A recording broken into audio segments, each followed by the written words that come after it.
Picture a camp of early humans 40,000 years ago, wrapped in darkness so complete you couldn't see your own hand.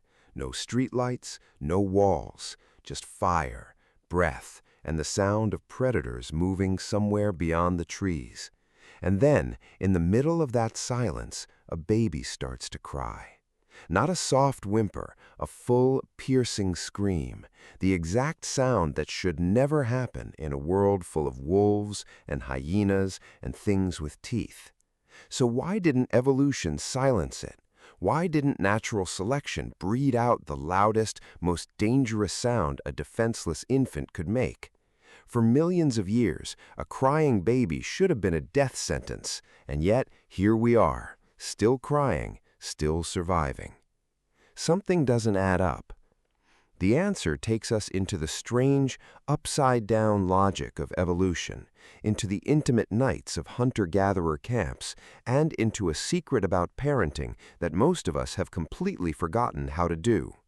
By the end of this, you'll understand why a baby's cry isn't a flaw in the system. It's one of the oldest survival strategies our species ever built. And the story of how ancient humans answered that cry says something uncomfortable about how far we've drifted from it. Somewhere in Africa, more than 100,000 years ago, a group of early Homo sapiens sleeps close together on the ground. There are no cribs, there are no separate rooms. There isn't even a hut most nights, just bodies arranged like puzzle pieces around a dying fire. A baby stirs. Before the cry even fully forms, a hand is already moving.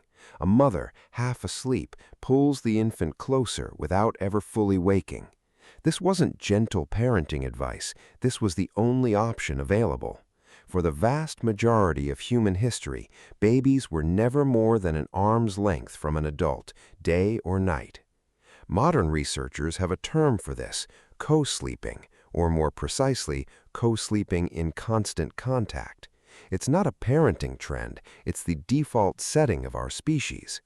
Studies of the world's remaining hunter-gatherer societies, groups like the Kung San of the Kalahari or the Efe of Central Africa, show infants held or touched by another person for close to 90% of daylight hours and sleeping against a caregiver's body through the night. But here's the part that should stop you. In these societies, researchers have documented something almost invisible to Western ears. Babies barely cry at all. That single detail rewrites everything we think we know about infant crying. In industrialized countries, a baby's cry can escalate for minutes before anyone responds.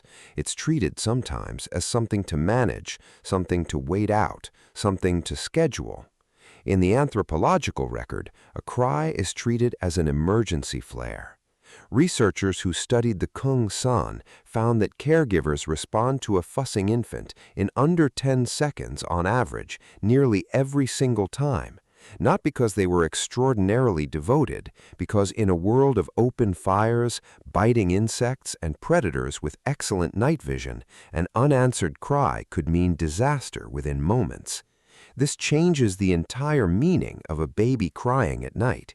It wasn't a nuisance to survive. It was a signal, evolved over millions of years to make sure it could never be ignored. And that's when the deeper question emerges. If a loud cry attracts predators, why would evolution build a warning system that also invites death? For decades, this genuinely puzzled evolutionary biologists. A silent baby seems safer. A silent baby doesn't announce its location to a leopard passing through the grass. So why is the human infant cry among the most acoustically piercing sounds a small mammal can produce? One leading explanation, developed by researchers studying infant vocalizations and mother-infant bonding, is that the cry didn't evolve to be safe, it evolved to be impossible to ignore by the one animal it needed to reach, a nearby human adult. The risk of predation was real, but the risk of a caregiver's attention drifting was, over evolutionary time, the greater danger. A baby that could be shrugged off simply didn't survive to pass on its genes. A baby that made its distress physically impossible to hear did. Think about it like a fire alarm installed in a building full of people who might be asleep, distracted, or exhausted. A quiet, polite alarm is useless. It has to be loud enough to override everything else. Evolution built a similar alarm into every human infant, tuned specifically to trigger stress and urgency in the adult brain. But an alarm only works if somebody is always close enough to hear it. And that single requirement shaped an entire way of raising children that almost nobody alive today has personally experienced. Here is where the story takes an unexpected turn. Ancient parents didn't handle the night alone. For most of human history, infant care wasn't a two-person job. Anthropologist Sarah Blaffer Hrdy has argued, based on extensive cross-cultural research, that Homo sapiens evolved as cooperative breeders, meaning mothers relied on a wide circle of helpers, grandmothers, older siblings, aunts, and unrelated adults, all sharing the labor of keeping infants fed, warm, and quiet. This is sometimes called the allomothering or cooperative breeding hypothesis. In many hunter-gatherer societies studied by anthropologists, an infant might be held by more than a dozen different people within a single day. At night, if a mother was exhausted, another adult in the group could take over, feed the baby if she was lactating and available, or simply carry the child until it settled. Crying at 3 a.m. wasn't a single parent's private ordeal. It was distributed across an entire micro-society built specifically to absorb it. Compare that to a modern household where one exhausted parent often faces a crying infant completely alone in a silent house with no one else awake to help. From an evolutionary perspective, that isn't just difficult, it's almost unprecedented in the history of our species. And once you see it that way, a strange and slightly uncomfortable idea starts to take shape. Modern parents aren't failing at something ancient humans mastered. They're attempting something ancient humans never had to face. For nearly the entire existence of Homo sapiens, no infant cried into an empty room.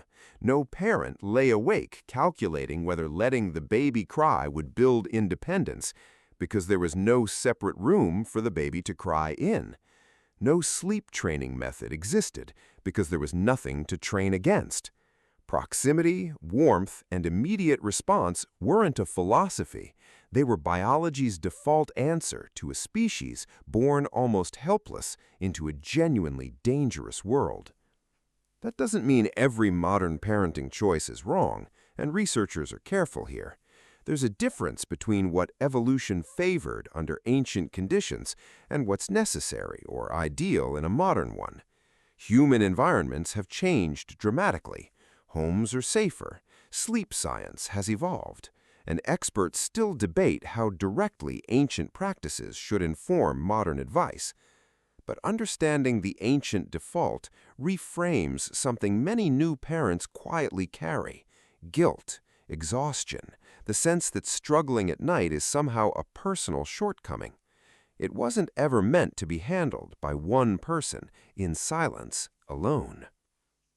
There's one more layer to this story, and it involves something even stranger than crying itself: the sound of a caregiver's voice in the dark. Across cultures separated by oceans and tens of thousands of years, researchers studying infant-directed speech have found a startlingly consistent pattern. Adults everywhere, unconsciously, raise the pitch of their voice, slow their rhythm, and exaggerate their tone when soothing a baby, whether in the Amazon, the Arctic, or a modern apartment. This isn't cultural. It appears to be a near-universal human behavior, and some researchers believe it may have deep evolutionary roots, possibly extending back before modern humans existed at all. Some anthropologists have even speculated, cautiously, that this soothing vocal pattern might connect to the earliest origins of language itself, though this remains a hypothesis rather than an established fact. The idea is that the rhythmic, musical sounds parents instinctively made to calm infants in the dark may have laid some of the groundwork for the rhythm and melody later found in human speech and song. If that's even partly true, then the story comes full circle. The same crying that once endangered an ancient camp may have helped shape the very sounds that eventually became language, lullabies, and music. A crying baby in the dark was never a malfunction. It was a message, refined over millions of years, aimed directly at the instincts of the people who loved it most. And for nearly all of human history, that message never went unanswered for long, because it was never meant to be carried by one exhausted person in an empty room. We've built safer homes, quieter nights, and more solitary versions of parenthood than our species ever had before. But somewhere underneath all of that, the same ancient alarm still goes off in every newborn, tuned to a world that no longer exists, reaching for hands that for most of history were always close enough to answer. Maybe that's the real story here. Not that ancient humans knew something we've forgotten, but that they were never expected to know it alone. If stories like this change the way you see something you thought you already understood, subscribe, because the next mystery we uncover asks an even stranger question about the instincts hiding inside human nature.